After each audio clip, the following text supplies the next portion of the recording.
یہ ماریہ اکرم صاحبہ کی طرف سے ہے۔ حضور اللہ تعالیٰ نے قرآن پاک میں 7 زمینوں اور 7 آسمانوں کا ذکر فرمایا ہے، اس سے کیا مراد ہے؟ 7 کا لفظ لامتناہی لفظ ہے۔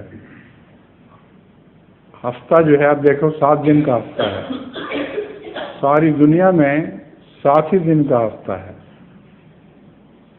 مشرکوں میں چلے جائیں، جاہلوں میں چلے جائیں، ایبوریجنیز میں چلے جائیں، کسی جگہ بھی ہفتہ 7 دن سے بڑھ کے نہیں ہے، اس لیے کہ یہ ریپیٹ ہوتا ہے۔ تو ہر وہ چیز جو ریپیٹ ہوتی ہے وہ 7 کے عدد سے میں شمار کی جاتی ہے۔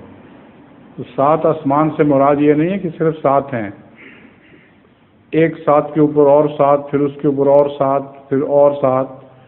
اور قرآن کریم میں تو یہاں تک بھی فرمایا گیا ہے وَمِنَ الْأَرْضِ مِثْلَهُنَّ، صرف 7 آسمان ہی نہیں، زمینیں بھی ہر آسمان کے ساتھ وابستہ ہیں، اور ان کی زمین بھی جس طرح ہماری زمین ہے وہ اللہ کی طرف سے کوئی نہ کوئی پیغام ضرور پاتی ہے۔